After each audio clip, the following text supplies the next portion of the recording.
Assalamualaikum warahmatullahi wabarakatuh. Bertemu lagi dengan saya Taufik Ridwan dari The Professor Talk.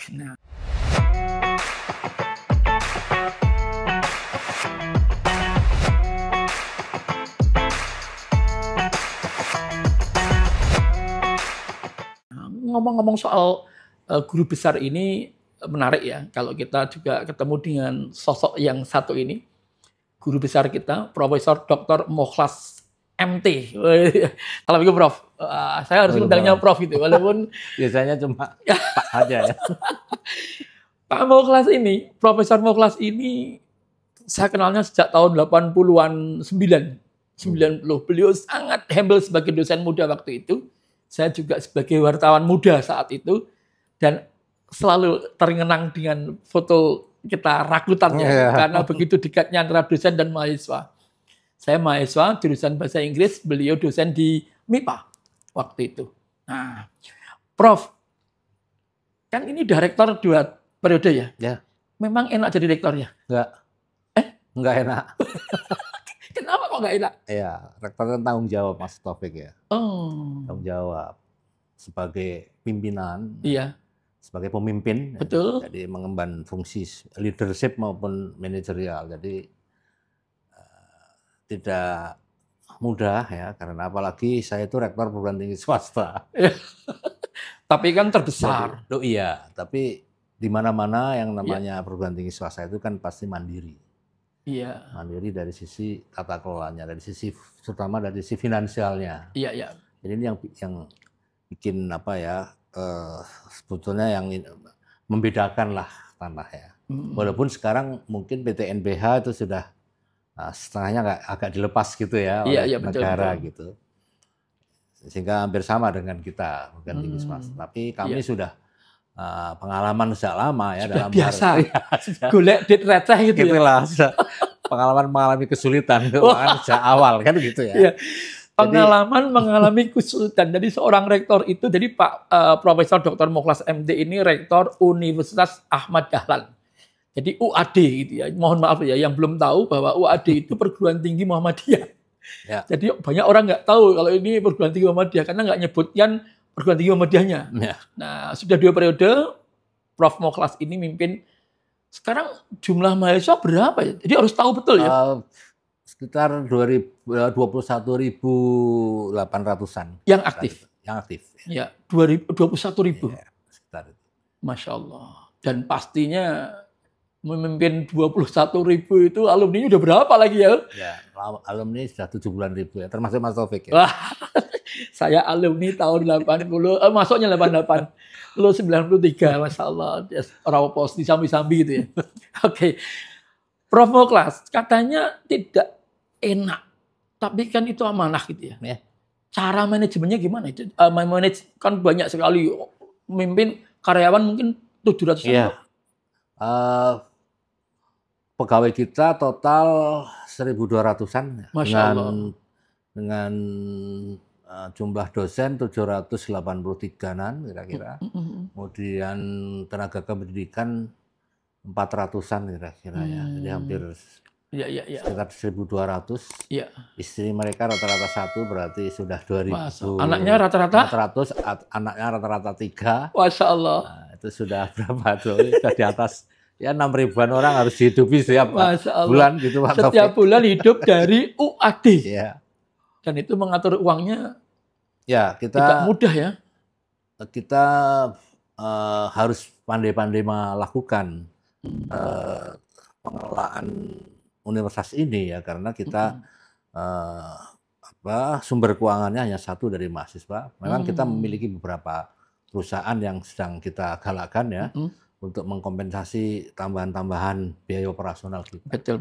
Sehingga Pak Taufik kita di swasta ya, khususnya di UAD itu saya menjalankan ya prinsip akhirnya the program follow the money. The program follow the money. Bukan the money follow the program, bukan. Jadi bukan. The program ada kan pada umumnya kalau kita disubsidi ya. Penuh gitu kan kita bikin program nih. Betul. Kemudian diusulkan berapa. Iya. Nah kita nggak bisa. Kita ya money-nya mengikuti program. Artinya Kalau program banyak, yuk. Bukan maknanya mengikuti program, maaf. Programnya mengikuti follow the money. Iya, Artinya the program follow the money. Iya. Kalau mau punya program banyak, duitnya harus banyak juga. Banyak. Ya kita dapat duit berapa, ya kemudian kita ambil untuk rutin. Ya. Setelah itu sisanya ya pengembangan. Loh, tadi Prof. Muklas mengatakan udah terbiasa bersusah-susah. Maksudnya gimana itu? Ya, program tinggi swasta kan sejak awal ya. Iya. Maksudnya adalah kita sudah biasa mandiri gitu ya. Ya. Keuangan itu memang harus dicari langsung oleh institusi kita sendiri, oleh lembaga kita sendiri. Iya. Memang ya ada bantuan sih dari pemerintah, tapi dalam bentuk hibah, dan total dari anggaran pendapatan kita atau anggaran belanja kita itu tidak lebih dari 5%. Ini kan merupakan satu bentuk bahwa kita mandiri, benar-benar mandiri. Artinya sebagian besar keuangan kita itu harus kita cari dari sumber-sumber kita sendiri ya, terutama dari mahasiswa. Jadi sudah terbiasa seperti itu sejak awal. Makanya kita pakai prinsip tadi itu ya. Ya programnya mengikuti duit. Follow the money. Ya, duitnya dapat berapa ya itu yang kita dicake gampang gitu. Ya, di pondok-pondok untuk rutin, kemudian sisanya untuk pengembangan, untuk mengirim dosen S3, kemudian untuk membuat program-program pengembangan lainnya seperti pengadaan lab dan seterusnya. Iya. Tapi adik kan punya bisnis. Berarti kampus tidak punya bisnisnya? Atau memang sebaiknya punya bisnis? Memang harus begitu. Kalau menurut saya ya, jadi untuk hidup ya, apalagi swasta ya. Iya, jadi harus punya upaya-upaya membuat income generating unit istilah kita ya, atau membuat unit-unit usaha, unit-unit produksi, unit-unit produktif agar kita bisa memperoleh sumber pendanaan di luar SPP mahasiswa. Sehingga kalau kita bisa memiliki unit produksi yang cukup menghasilkan income, menjadi income generating yang signifikan, maka nanti komponen asal biaya dari mahasiswa kan menurun. Menurun, kita bisa memberikan kesempatan pada masyarakat, biaya pendidikan menjadi berkurang. Karena yang saya lihat di beberapa perguruan tinggi di luar negeri yang mereka memiliki income generating unit yang bagus, mereka punya industri, mereka punya usaha-usaha di sektor ekonomi yang itu menghasilkan banyak sekali keuntungan, kemudian mereka buatkan, mereka simpan itu menjadi dana abadi, dana operasionalnya cukup dari situ, itu akhirnya mereka bisa memberikan beasiswa kepada pada mahasiswa dari luar negeri, kemudian SPP-nya juga murah dan seterusnya. Itu pentingnya universitas memiliki unit usaha. Ada udah punya berapa? Kita punya 7 PT, tapi ini masih terus kita berkembang berkembang. Untuk didorong untuk menjadi yang monetize gitu. Bisa menghasilkan uang. Betul ya. Karena kalau menurut saya perguruan tinggi itu tidak sembarangan usaha, tapi ada prinsipnya, Mas Taufik. Gitu ya? Iya, menurut saya. Maksudnya gimana itu? Jadi orang atau gawe hotel orang oleh. Tidak seperti itu, tapi menurut saya ya sesuai dengan kan kita perguruan tinggi itu tidak ahli nih, tidak ahli berbisnis gitu ya. Iya. Makanya kita pakai prinsip bisnis itu adalah pertama adalah knowledge based economy. Jadi bisnis yang berbasis pada kompetensi dari apa yang kita selenggarakan, keilmuan-keilmuan yang kita selenggarakan. Contohnya apa? Contohnya apotek misalnya. Apotek. Punya banyak apotek. Farmasi, ya kan? Karena ada fakultas farmasi punya apotek. Kita kedokteran, rumah sakit punya kita rumah sakit. Sudah duit ya, sudah menghasilkannya. Ini sudah mulai lah gitu. Mulai karena kita akuisisi rumah sakit itu kan dalam keadaan kolab. Iya. Kita sehatkan dulu dan sekarang sudah mulai sehat, geliat gitu. Sudah mulai. Kalau tidak diperhitungkan dari proses recovery-nya dulu, ini sudah termasuk rumah sakit sehat kita. Paham ya maksudnya ya? Ini sudah sehat. Apotek juga sudah bagus. Kemudian ada namanya Adi Multikalibrasi. Itu PT yang menyelenggarakan jasa kalibrasi alat-alat kesehatan di rumah sakit.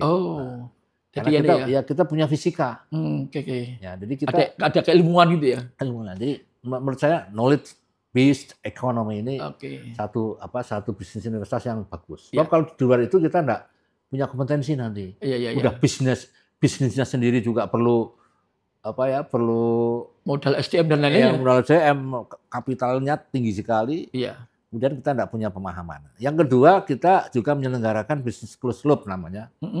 Closed loop itu ya misalnya kita bisnis makanan ya, untuk ada PT, kampus sendiri ya. Ya, jadi Adi Multiboga gitu, dia menyelenggarakan bisnis jasa makanan gitu. Kemudian nanti unit-unit yang di dalam itu yang mengkonsumsi, yang sebagai artinya dipakai minimal closed loop tadi ya modelnya. Untuk diri sendiri, kalau ada keuntungan nanti dividennya masuk kembali ke WAD. Jadi berputar closed loop itu menghindari dana-dana kita keluar. Iya. Sehingga ini nanti akan bisa memberikan semacam penguatan finansial secara internal. Yang kita sudah selenggarakan begitu ya. Ya begitu Pak Taufik. Artinya kampus itu tidak boleh sembarang bisnis ya? Menurut saya tidak bisa. Apalagi itu bukan core bisnis kita. Bukan keahlian kita. Tidak boleh menurut saya loh ya. Iya. Sekalipun punya modal ya. Sekalipun mungkin juga prospektif gitu ya. Iya. Ya menurut saya ya yang paling tepat yang itu. Iya. Karena apa? Menurut saya diferensiasi itu juga menjadi faktor penentu dari keberhasilan bisnis. Karena juga itu di samping ada bisnis juga ada menarik minat masyarakat ya, mengenal dia. Ya, saya pikir dulu UAD punya PICM ya, saya kira.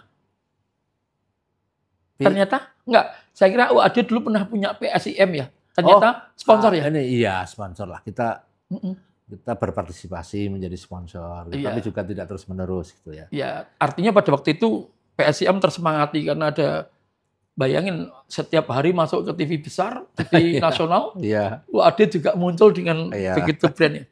Memang ada manfaatnya ya, menyponsori kegiatan-kegiatan begitu ya?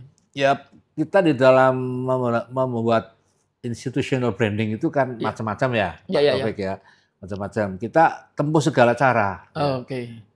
Boleh jadi itu juga satu eksperimen, boleh jadi. Karena kita baru kali itu ya? Iya, kali itu kita melakukan evaluasi terus ya. Makanya kita melihat atau mengkaji peluang-peluang apa sebetulnya yang bisa dipakai sebagai cara kita untuk melakukan branding institusi kita ini ya. Karena tidak mudah di zaman seperti ini ya.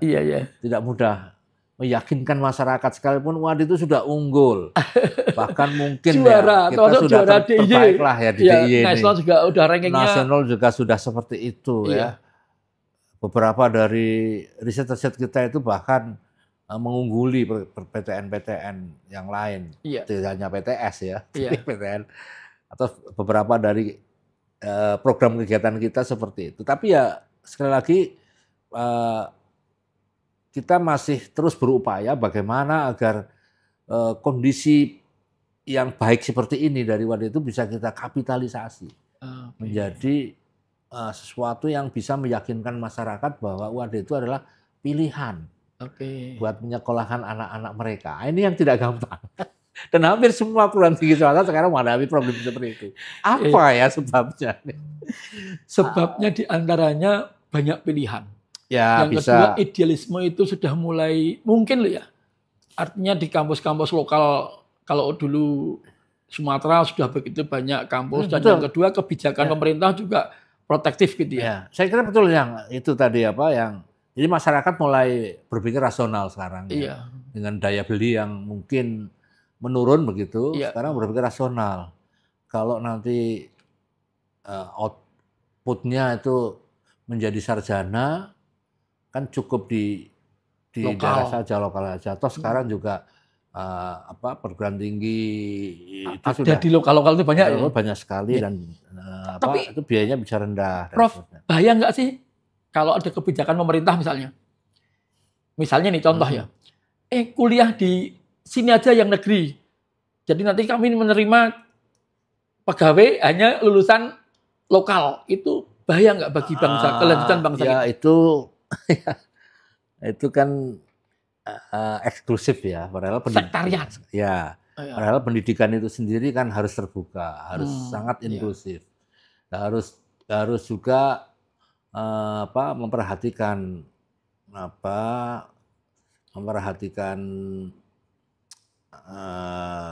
kesamaan kesamaan hak dan seterusnya. Jadi menurut saya kalau itu kurang tepat ya, walaupun itu mungkin sifatnya sektoral. Sektoral ada sih sebetulnya. Memang sektoral. Tapi masa memangnya ada? Ada. Ada. Jadi Ya. suatu ketika saya mendengar dari kebijakan itu, pemerintah provinsi di sini, di Sumatera itu ya, hanya menerima lulusan dari kampus A, B, C ya, yang ya. ada di provinsi itu. Ya menurut saya itu tidak kurang bijaksana ya membuat Oke. kebijakan seperti itu, karena Iya. ya lulusan kita itu kan sudah diproyeksikan agar levelnya global. Ya, global, jadi tidak hanya di Indonesia, tapi Iya. lulusan-lulusan kita hampir 10 perguruan tinggi lah. Sekarang mereka kan punya program internasionalisasi ya, Iya. mengkondisikan agar lulusan-lulusannya itu juga bisa akses ke pasar kerja global gitu ya. Betul. Ya, jadi itu artinya bahwa kita itu di sisi yang sebaliknya, kita kan harus memiliki spirit bahwa kita juga kita harus bisa menerima tidak hanya antar provinsi, tapi juga antar negara. Masa antar provinsi aja dibatasi, nggak bisa hanya lulusan dari situ ya. Enggak. Padahal di UAD banyak sekali mahasiswa asing dari China misalnya gitu ya. Banyak kita. Iya. Artinya Jadi bahwa itu, mereka nggak begitu sempit pikiran begitu ya? Tidak sesuai lah dengan tidak sempit pikirannya. Iya. Tidak sesuai lah dengan. Oke, Prof, berikutnya ini. Kan sudah 2 periode. Mahasiswa kan macam-macam ya. UAD ini mungkin 70% dari luar Jogja. Sebetulnya konsentrasinya lebih di daerah kita sih. Jadi setelah kita lakukan pemetaan, malah bukan seperti itu. Memang sebarannya sudah nasional ya, sebarannya. Iya. Sebarannya, tapi sebagian besar itu di sekitar kita. Jadi mahasiswa paling besar misalnya Jawa Tengah DIY, kemudian Jawa Barat, Jawa Timur. Iya. Terus setelah itu Sumatera dan lain-lainnya gitu ya. Karakternya macam-macam. Kalau menghadapi mahasiswa yang suka demo itu gimana? Dengan sebagai guru besar, juga sebagai rektor di sini. Iya, menurut saya demo yang dilakukan mahasiswa itu kan ekspresi ya dari proses belajar mereka dalam proses-proses proses kapasitas diri menjadi mengasah soft skill mereka. Jadi demo itu sebetulnya sangat bermanfaat ya. Karena saya sendiri dulu juga mantan demonstran. Jadi tidak bisa saya kemudian menjadi rektor melarang demo. Tidak bisa Pak. Demo itu jalan yang terbaik untuk mencapai kapasitas leadership anak-anak kita, kapasitas soft skill anak-anak kita, cara berkomunikasi anak-anak kita, cara mereka mengekspresikan ya ide-ide gagasan, terutama yang terkait dengan political fenomena misalnya. Iya, betul. Itu penting banget ya. Jadi mungkin saya kalau tidak jadi demonstran tidak bisa jadi rektor. Ini Profesor Dr. Mokhlas ini kalau dulu nggak jadi demonstran nggak bisa jadi rektor katanya. Tapi ya memang harus kita harus punya apa? Ya, jadi itu harus ada konsepnya seperti apa yang akan dikomunikasikan. Kemudian juga etika-etika itu memang harus dijunjung tinggi ya. Demo boleh tapi ada etikanya. Ada etikanya ya. Dan yang diusung juga ada dasarnya ya. Ada dasarnya dan tidak asmuni gitu ya. Isu-isu yang strategis gitu ya. Oke. Kalau misalnya hanya kenaikan SPP didialogkan saja udah selesai gitu. Nggak perlu demo. Ya menurut saya, tapi ada juga tidak apa-apa ya. Bagus juga. Oh ini ya. Bagus ya. Memang pernah didemo soal SPP? Pernah. Masya Allah. Padahal ya kita sudah digaisak murah-murah menekan banget ya. Tapi kita jadi mahasiswa itu Pak Taufik, seperti dengan kita saat mahasiswa ya. Iya. Yang dibutuhkan adalah penjelasan rasional. Iya. Dari rektor, dari pimpinan. Jadi seperti itu, penjelasan rasional. Misalnya kenapa ya saya membuat kebijakan kenaikan SPP misalnya ya kalau naik. Tapi ini tidak naik ya Pak. Iya. Misalnya. Misalnya itu bisa penjelasan. Oh ini sudah ya kemarin ya ini sudah 14 tahun bagian ini itu tidak pernah kita naikkan. Nah setiap tahun itu ada inflasi. Ya, 6-7%. Kalau 14 tahun kalikan 6 atau 7 itu hampir 100%. Jadi kalau saya naikkan 2 kali itu pas banget. Oh iya Pak betul. Ya kita ada dialog sehingga mereka malah jawab sendiri. Tapi sekali lagi demo itu menurut saya cara yang baik ya untuk mengekspresikan sifat potensi-potensi ya, potensi-potensi yang terkait dengan bagaimana mereka membangun leadership mereka, cara berkomunikasi, soft skill mereka. Betul, ya. betul. Itu asal bisa mereka memanfaatkan, menyadari bahwa apa yang dilakukan itu adalah satu langkah-langkah untuk membangun kapasitas diri, itu akan sangat baik. Ya. Sehingga tidak terjebak pada sikap-sikap yang berhenti pada sifat yang emosional, kemudian berhenti di situ. Emosi tidak apa-apa. Ya. Dan Pak Taufik, saya adalah rektor yang dulu pernah ya ada demo itu, kemudian saya beri makan. Oh, ini metode baru itu. Ya, jadi artinya dibuat kenyang dulu. Sekarang yang demo mereka anak-anak kita. Iya. Kalau kehujanan, sakit, ya kita yang bertanggung jawab dong. Iya. Sehingga ketika hujan gerimis, saya minta masuk ke hall ini, kemudian saya beri makan. Bersama kita makan. Tapi masih kritis toh? Hah? Masih kritis itu. Oh iya, setelah itu demo lagi. Dikasih makan. Oh iya, bukan memberi makannya bukan untuk untuk menyuap, untuk membungkam ya. gitu. Itu juga pelajaran yang tidak baik kalau Iya. Kita makannya karena tanggung jawab kita. Iya. Mereka itu kan anak-anak kita, kalau mereka sakit tidak makan. Kita suruh sholat dulu, habis itu makan. Makan, silakan demo lagi. Lari itu. Nah, itu ya. Jadi itulah kalau Jadi saya. Demo itu baik ya untuk pendidikan soft skill tadi ya. Menurut saya bagus. Yang penting dia isu-isunya bisa menangkap yang bagus ya. Jadi mengangkat yang itu bukan, kan ekspresi dari sense of crisis mereka. Betul. Tanpa itu mereka tidak memiliki rasa kepedulian, kepekaan itu nggak ada ya. Kepekaan terhadap masalah-masalah bangsa ini. Oke. Mereka demo itu kan karena peka. Ya. Walaupun ya harus kita isolasi dari influence yang pengaruh-pengaruh yang negatif ya, yang hanya provokatif itu ya. Kan ada yang nunggangi ini biasanya. Iya. Hampir semua kemarin yang masalah-masalah tambang, masalah apa. Itu menarik ya. Jadi misalnya ada demo kemarin mahasiswa seluruh Indonesia gitu ya, mendemo tentang kebijakan pemerintah yang salah atau mungkin politik pemerintah yang ugal-ugalan gitu ya. Itu menarik lah. Ya menarik kalau mereka itu menurut saya mahasiswa itu sekarang ini, kalau menurut saya ya, perasaan saya kok hanya satu-satunya entitas yang masih berpikir jernih.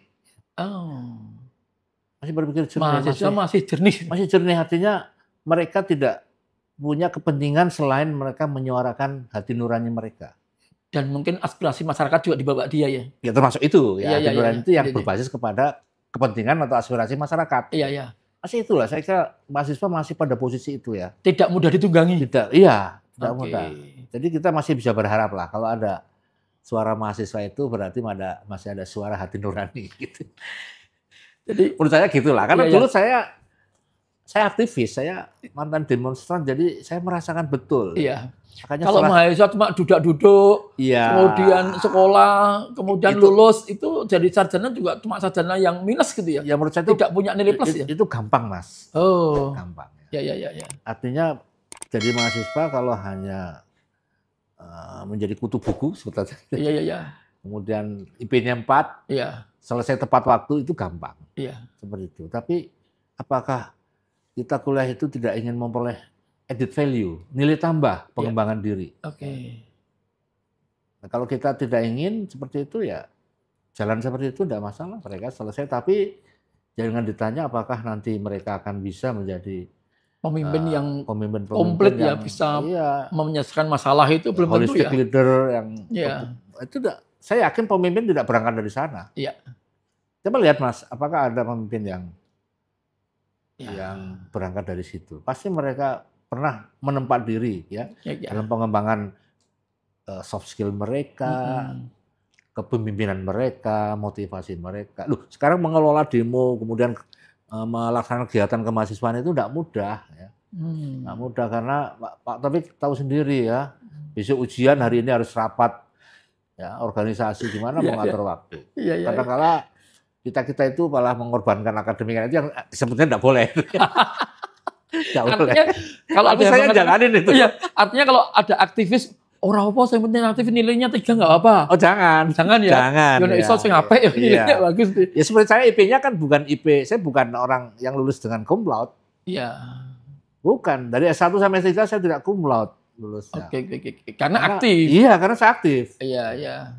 S2, S3 saya harus sudah mengurus Muhammadiyah. Nah, udah, saya lebih mementingkan Muhammadiyah daripada Iya. apa kuliah-kuliah saya misalnya begitu ya. Itu juga tidak baik. Tidak baik, harus seimbang harusnya ya. Tapi itulah kenyataannya ya. Iya. Harus seimbang antara akademik dan pengembangan diri. Iya. Besok menjadi pemimpin ataukah besok menjadi penggerak masyarakat dan seterusnya. Itu butuh prakondisi di dalam kuliah-kuliah mereka. Oke. Prof, tadi dikatakan bahwa mahasiswa itu masih pure, masih murni, masih aspiratif gitu ya. Mahasiswa manapun ya, artinya bukan hanya UAD ya. Iya. Artinya kalau Prof Mukhlas melihat gerakan-gerakan mahasiswa demo itu betul-betul insya Allah masih membawa kepentingan pribadi gitu ya.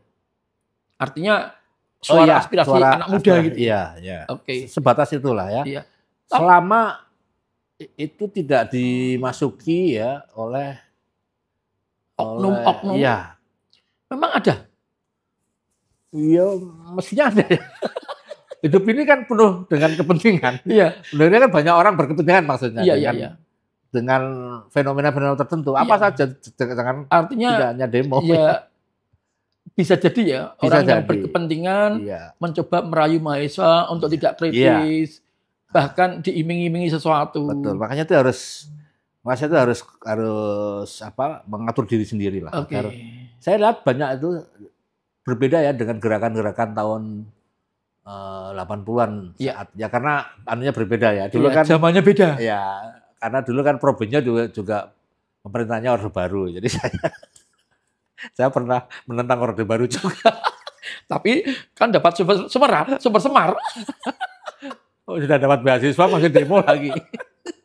Ini kuming podo. Prof, tapi iya. Tapi gini, masih ngomong soal kemandirian. Kemarin kok para rektor di Indonesia dipanggili presiden. Katanya mau dibungkam 3 mahasiswa, tolong dikendalikan. Itu benar nggak sih? Enggak sih. Saya sih enggak mendengar itu ya. Enggak mendengar ya? Enggak mendengar. Saya datang sana karena dari Jogja ini hanya 4 rektor yang diundang sana. Oh, dari Jogja 4. Ya. Ketemu langsung Pak Prabowo. Terus yang kan dengan yang lain-lain. Karena sifat pertemuannya itu massal gitu ya. Sehingga ya tentu komunikasinya pun tidak komunikasi yang two-way communication murni lah enggak ya. Yang memang ada dialog terakhir tapi lebih sebagian besar adalah penyampaian dari gagasan-gagasannya presiden waktu itu disampaikan gitu. Ya intinya ya karena itu pertemuan pertama sepanjang pemerintahan Republik Indonesia itu ada antara presiden dengan rektor-rektor. Ya, rektor di sana gitu. Kata Pak Menteri kemarin seperti itu ya. Sehingga ini saya kira hal yang baik. Ya kalau pemerintah ini ingin memperoleh dukungan penuh untuk inovasi di Indonesia ya mau tidak mau harus melibatkan universitas, mengembangkan perguruan tinggi gitu. Intinya seperti itu kemarin. Oke. Jadi tidak ada ya dalam rangka untuk mengendalikan kan akhir-akhir ini kan kemarin para guru besar di kampus semua bersuara lantang. Kemarin saya tidak mendengar secara langsung ya artinya seperti itu. Oke. Kalau itu kemudian secara implisit mungkin dimaknai seperti itu ya boleh jadi, tapi ya itu saya tidak. Tapi melihat. Suasana di situ tidak ada ya? Itu saya tidak ada yang mengarah kepada sana ya. Ada dialog begitu? Dialog tapi cuma terprogram sedikit sekali dan itu dari beberapa rektor perguruan tinggi negeri saja. Sudah diminta begitu ya? Dari luar Jawa. Mungkin mereka lebih kepada kepentingan universitasnya masing-masing. Nyanjung golek program. Mungkin lah. Saya agak kurang tertarik sih ya kalau.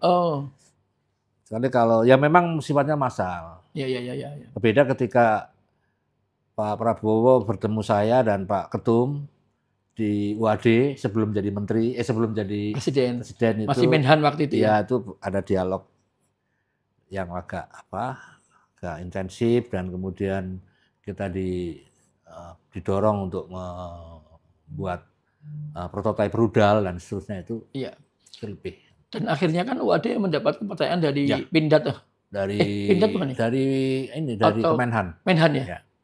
Saya sendiri yang datang ke Kemenhan ketemu Pak Sekjen waktu itu, Pak Doni Hermawan, sekarang jadi Wamen. Iya. Kemudian beliau berkunjung juga ke WAD. Kunjungan balasan. Saya bilang, biasanya yang berkunjung ke WAD jadi pejabat, Pak. Sekarang jadi Wamen. Wamenhan. Wamenhan. Ya. Prof, lagi nih. Tadi dikatakan bahwa mahasiswa itu sangat vokal, aspiratif, itu penting ya. Nah, gimana cara biar para dosen juga punya pandangan yang sama Pak Rektor ini? Kan kadang-kadang ada yang antipati ya. Mungkin karena dosennya dulu nggak pernah demo. Iya. Dosen kan macam-macam masalah. Iya. Macam-macam. Ada yang yang kayak saya dulu ikut jadi orang-orang gerakan gitu ya. Iya. Tapi juga ada yang tidak pernah mengikuti seperti ini. Ya, tinggal tugas kita memberikan pandangan-pandangan bahwa kemudian juga sikap kita ketika menangani demo itu kan sebagai sebuah contoh nyata bagaimana karakter seorang pimpinan di dalam menangani demo. Ya. Kalau kita menanganinya secara represif ya tentu dosen-dosen tidak bisa mengambil pelajaran. Tapi kalau kita menanganinya secara proporsional, ya menempatkan mahasiswa sebagai mitra dialog kita dan seterusnya, dan kita bisa memahami apa yang dilakukan mahasiswa, kemudian berakhir dengan happy ending, itu menjadi contoh langsung yang baik. Jadi dosen-dosen bisa mengambil. Dosen itu orang pinter, nggak usah diajarin. Kamu demo itu harus ditangani dengan baik, harus ikut bersikap seperti itu, nggak usah ya. Dia kasih contoh aja ya. Tapi kalau kita sendiri nggak bisa ngasih contoh sebagai pimpinan, ya, apalagi kemudian kita melakukan aksi-aksi represif dengan bantuan kepolisian, saya nggak pernah meminta polisi kalaupun datang tolong di belakang layar, di belakang, jangan sampai nampak gitu ya. Dan kesannya kampus minta tolong untuk membungkam lewat aparat gitu ya. Kalaupun terpaksa melibatkan itu untuk kalau terjadi anarkis saja. Tapi hampir semua demo di WAD tidak ada yang anarkis. Anak-anak kita itu saya sangat bangga lah dengan anak-anak WAD ya. Mereka kalau demo bahkan mungkin sudah diagendakan setiap tahun harus ada demo, ya silakan. Ada program. Kan bagus kayak gitu menurut saya. Artinya asal isu-isu yang diangkat itu isu yang strategis. Karena itu untuk mengasah sense of crisis mereka. Iya, betul. Ada dialog, kemarin pun saya memfasilitasi ada dialog publik gitu ya, yang hadir juga orang-orang yang sangat kritis di Indonesia ini. Membuka tentang wacana apa? Tentang perkembangan kampus? Politik. Atau? Politik. Di kampus. Di kampus. Tapi kan itu forum ilmiah, jadi saya masih bisa maklumi, tidak masalah. Kita buka seperti itu, Pak. Asal ini forum ilmiah dan itu hanya dibahas di ruangan terbatas seperti ini. Datang banyak sekali. Iya, saya ngelihat itu. Dan saya juga fasilitasi barengan. Jadi masalah. yang dibicarakan padahal sensitif banget. Sangat sensitif. Makanya saya minta agar itu tetap di dalam situ. Oke. Artinya Pak Rektor sebagai itu membuka peluang ya.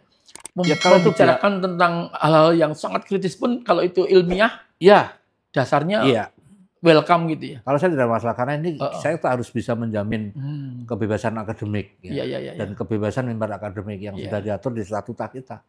Dan itu kan ciri khas kita sebagai perguruan tinggi, tidak bisa kita kemudian melarang dalam arti bahwa saya itu batin itu kan subjektif banget. Iya, saya batin pada waktu itu ketika ada publikasi awal lewat sosial media itu. Pak Rektor ditelepon sama aparat enggak ya? Enggak. Oh enggak? Atau enggak berani? Bukan. Enggak lah. Saya juga orang yang tidak menakutkan. Enggak lagi gini. Saya prinsipnya cuma itu aja, Mas. Gitu ya. Kalau kita harus, kemudian juga seimbang lah. Seimbang cara melakukan analisisnya. Mereka semua yang kritis-kritis itu kan juga para ilmuwan politik semuanya, Iya. sebagian besar atau aktivis politik yang Dan akademik ya, Iya. akademisi juga ya. akademisi. Jadi saya percayalah Iya. tidak akan dialog-dialognya tidak akan mencederai Iya. ya etika akademik kita yang kita Iya. junjung tinggi selama ini. Iya. Itu aja saya kepercayaan saya. Dan andai kata dia ngomong kritis pun ada dasarnya. Pada Ya. dasarnya. Tidak asal asmuni gitu ya. Iya. Dan ini kan di dalam itu sebuah wacana yang berkembang Iya. di dalam kampus seperti itu. Iya. Orang punya kebebasan apa untuk membahas sesuai dengan disiplin ilmu masing-masing. Oke. Siap. Prof, terakhir ini. Saya terakhir. UAD berkembang pesat begini. Pasti manajemen membutuhkan manajemen yang komplit ya. Rektornya mantan demonstran. Punya pengalaman lah kayak gitu ngadepi mahasiswa itu hal yang mudah. Apalagi tadi menarik.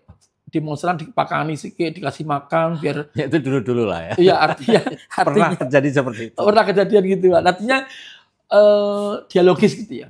Dialogis ya. Oke, ke depan kayak apa ini mahasiswa kita ini? Ya, saya tentu sangat berharap ya agar mahasiswa kita itu tidak hanya memperoleh pengetahuan, keterampilan ya, dan sikap itu yang sifatnya yang sifatnya dari hard skill saja lah. Oke. Jadi, pasti kita ingin ya bahwa mahasiswa kita itu tumbuh mereka dengan membangun membangun kapasitas diri selain akademik. Ya. Makanya kita beri stimulan atau kita beri perangsang gitu dalam bentuk pelatihan soft skill di awal-awal mereka masuk. Ya. Dengan harapan bahwa dari situ nanti mereka akan memiliki kesadaran untuk mengembangkan lebih lanjut lagi tentang soft skill mereka. Karena itu penting. Saya punya keyakinan, Mas, bahwa soft skill itu mendominasi keberhasilan kita ya dibandingkan hard skill. Betul. Ya. Artinya bahwa ke depan dia disangoni dengan senjata pun senjata yang sudah dia bisa behind the man, behind the gun-nya cocok. Betul. Ya. Jadi termasuk juga akhlakul karimah mereka. Oke. Kan ada gitu ya. Jadi ada the man behind the gun kan gitu ya. Kan ada. Kemudian kita juga ada misalnya the soft skill behind the man. Oke. Kan gitu. Ya. Soalnya akhlakul karimah behind the soft skill dan seterusnya lah kayak gitu. Ya. Oke. Prof, ada lagi ini berkembang. Mahasiswa kita kan macam-macam ya. Ada yang hedonis juga, ada yang pokoknya penampilan penting, gini-gini penting semuanya. Lalu dia terjerat pinjol. Bagaimana cara mengatasi anak muda biar nggak terjerat pinjol atau mahasiswa nggak terjerat pinjol ini? Ya, pinjol ini memang satu fenomena yang sangat sangat progresif di dalam mendistruksi ya. Merayu. Ya, pokoknya merusak banget lah ya. Merusak banget karena mereka itu menjanjikan hal-hal yang dapat duit dengan mudah gitu ya. Iya. Tanpa jaminan. Ya, oleh sebab itu kita mendorong ini di UAD itu kan ada misalnya aktivitas kewirausahaan mahasiswa. Ini mereka kita dorong, kita berikan inkubasinya, kemudian kita berikan wawasan-wawasannya, bahkan sampai mereka yang mau berusaha berbisnis pun kita salurkan pendanaannya dan seterusnya. Sehingga dengan cara demikian mereka bisa terhindar dari hal-hal yang tidak sesuai, ya, mengambil jalan pintas yang tidak sesuai dengan apa yang mereka butuhkan. Ya. Kan orang mahasiswa untuk ambil pinjol itu kan macam-macam motifnya ya. Iya. Mungkin ada yang karena hedonisme. Betul, ya. Untuk penampilan biar wah. Gitu ya. Nah, ada yang memang betul-betul mereka tidak punya alternatif lain. Nah, yang seperti itu kita sudah punya cara sendiri. Misalnya di UAD ini kan ada lazismu yang kemudian bisa memberikan solusi bantuan keuangan gitu ya. Ya untuk cara-cara filantropis kayak gitulah ya. Itu lebih bagus, itu sudah ada. Tapi bagi masyarakat yang ini kan persoalannya bukan pada pinjolnya ya, bukan pada mereka karakter orangnya, maka kita menyelesaikan di akarnya. Oke. Makanya kita intensifkan kegiatan-kegiatan al-Islam, pembinaan al-Islam dan kemuhammadiyaan. Nilai-nilai keislaman kita masukkan secara penetratif sehingga mereka bisa tumbuh menjadi anak-anak yang menyadari akan apa yang dilakukan itu benar apa salah dan seterusnya. Makanya ada wakil rektor bidang AIK di sini. AIK. Satu-satunya di seluruh dunia tuh ya. Perguruan tinggi yang ada wakil rektor bidang al-Islam dan kemuhammadiyaan. Wakil rektor satu lagi. Itu UAD. Oh itu WR1? WR1. AIK. Akademik WR2. Oh. Jadi ngurusi tentang bagaimana kehidupan agama atau implementasi nilai-nilai AIK, al-Islam dan kemuhammadiyaan di UAD ini. Ya. Loh, tapi ada toh mahasiswa kita itu, mahasiswa UAD itu yang mungkin non-Muhammadiyah. Non-Muhammadiyah, non-Muslim tidak ada masalah. Karena UAD dan perguruan tinggi Muhammadiyah lainnya itu tidak memuhammadiyahkan mahasiswanya, enggak. Tidak mengislamkan mahasiswanya, enggak. Makanya yang kita berikan adalah wawasan-wawasan bagaimana atau apa sesungguhnya Muhammadiyah itu. Oke. Salah dia ya kalau dia masuk di UAD kok.